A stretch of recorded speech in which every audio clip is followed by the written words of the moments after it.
I think we're live, but StreamYard is telling me we're not. Let's remove it from Facebook. Delete from Facebook. Save changes. We are live.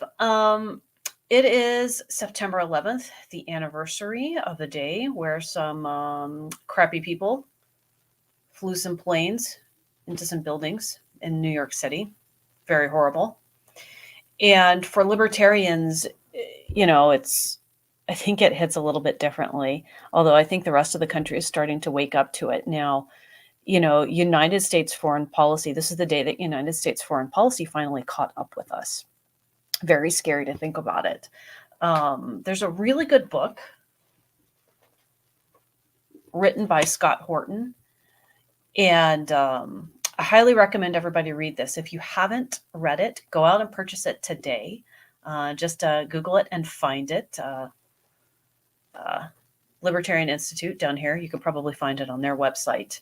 That talks about the origins of the war on terror. And in the very beginning of this book, he even talks about Osama bin Laden's letter, his declaration of jihad on the United States. Terrible stuff, but it really does explain it. Bin Laden cited U.S. support for Israel's violence in the occupied territories in Lebanon again and again as motivation for al-Qaeda attacks against American civilians. As he said in his 1997 interview with Peter Arnett of CNN, we declared jihad against the U.S. government because the U.S. government is unjust, criminal, and tyrannical. It has committed acts that are extremely unjust, hideous, and criminal, whether directly or through its support of the Israeli occupation of the Prophet's night travel land. He means Palestine. And we believe the U.S. is directly responsible for those who were killed in Palestine, Lebanon, and Iraq. The mention of the U.S. reminds us before everything else of those innocent children who were dismembered, their heads and arms cut off in the recent explosion that took place in Qanaf. Obviously, what Osama bin Laden and his lackeys did was really terrible. But what I would love to see happen is in this next upcoming election that we have more peaceful foreign policy, and to try to get a copy of this book into the hands of everybody who's going to be in the Trump administration. And I am in a position where I could make maybe some of that happen. So I'm really excited about that. We should remember, all the lives that have been lost in the Middle East on September 11th, in addition to all the lives that have been lost in New York City on that terrible day. So let's try to make foreign policy peaceful as we go forward.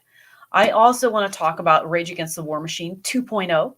We are having an anti-war rally September 28th in Washington, D.C., in front of the Washington Monument near the World War II Memorial. This is an amazing event. It's a coming together of people from the Libertarian Party, members of the dissident left, some anti-war conservatives. We're very glad to add them.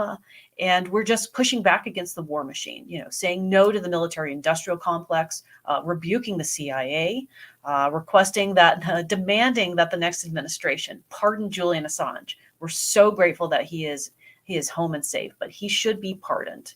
He was a hero. And this is going to be an incredible event. We've got Jordan Page. We've got Tatiana Moroz coming down and doing music for us. We're still announcing some speakers. Scott Horton will be there. Keith Knight, Eric Bolling, Garland Nixon.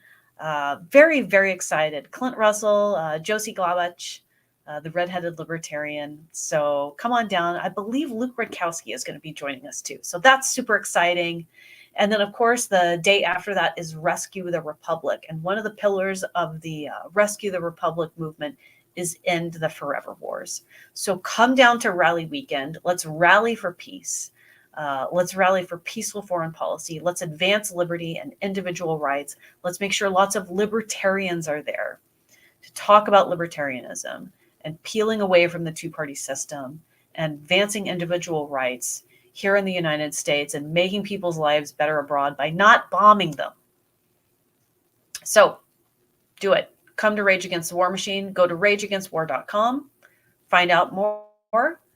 Find out who you can buddy up with. We've got hotel blocks. Reach out to us. Get your travel arrangements made. It's going to be an amazing weekend. It's going to be an incredible event. I recommend you come for Saturday and Sunday. And I hope to see you there.